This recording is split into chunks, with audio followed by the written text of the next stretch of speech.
So this graph shows you how many people voted during the last 4 presidential elections.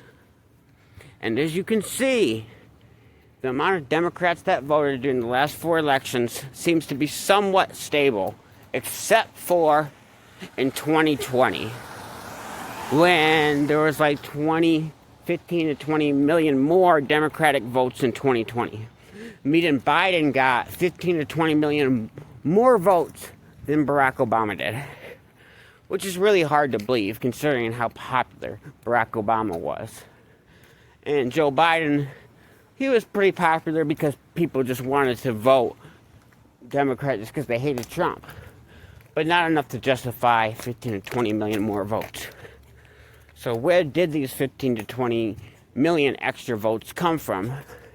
Could it be possible it came because of COVID, making it so that you could just write your ballot, just fill out a ballot and put it in a drop box with pretty much no proof?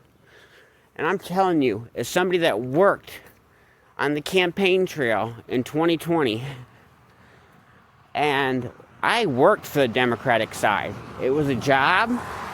It was somewhat against my morals, but they paid really well. And one of the things that I would do is I had a list of people that were registered voters that were likely to vote Democrat.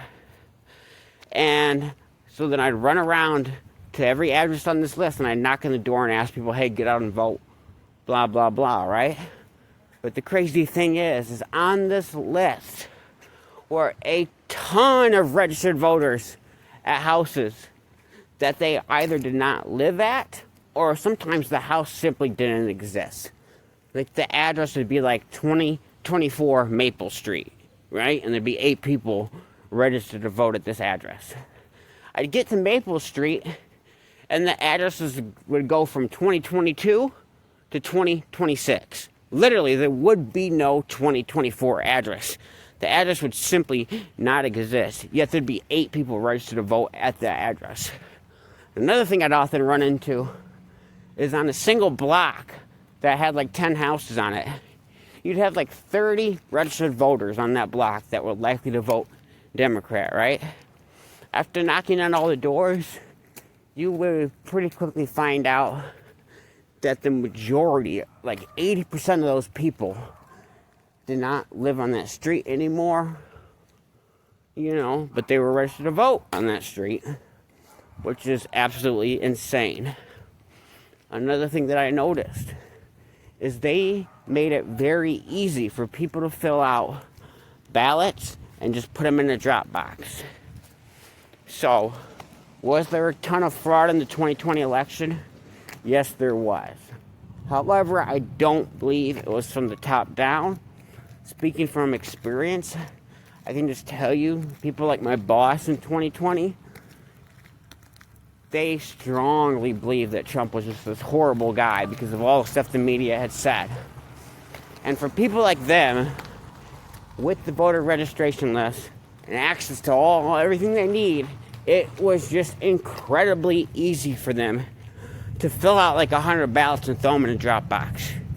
Incredibly easy for them, and they knew they weren't going to get caught for it.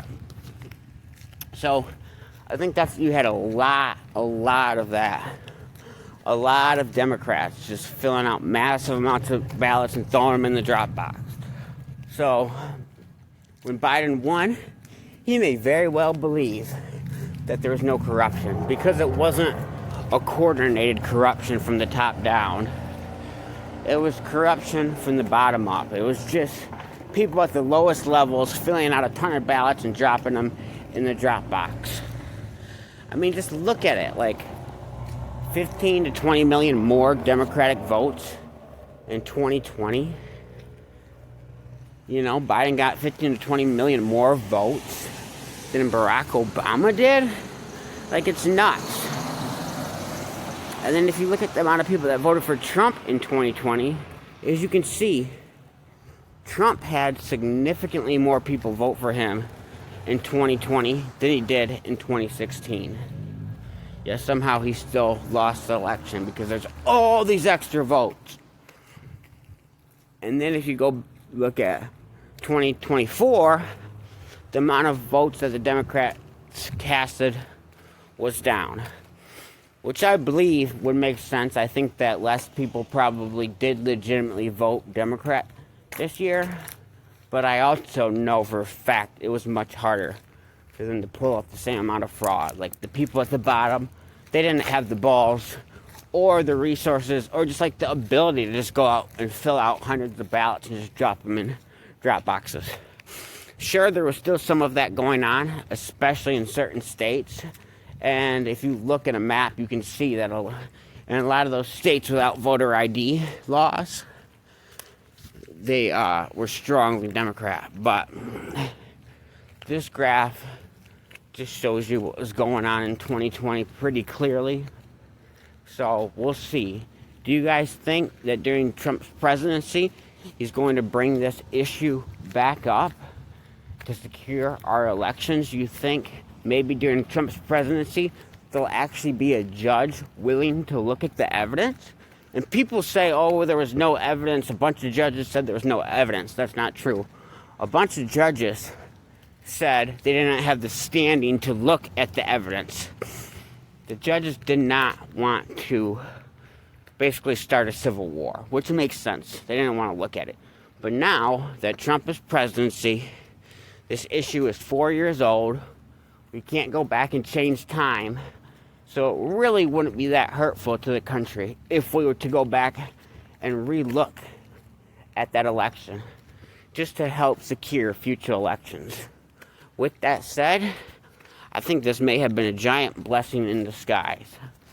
By giving Trump 4 years off as president, it gave him time to think about what his moves will be when he becomes president again.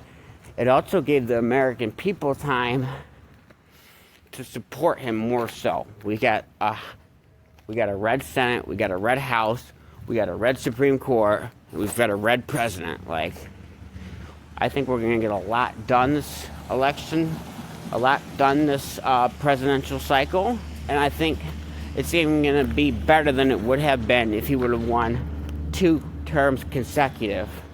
I believe by him having non-consecutive terms is actually going to be a blessing. So it's actually going to be a good thing that the Democrats cheated in 2020, because now we have the next 4 years for Trump to get shit done, and he's got the support of most American people. Thanks for watching my video. Please subscribe.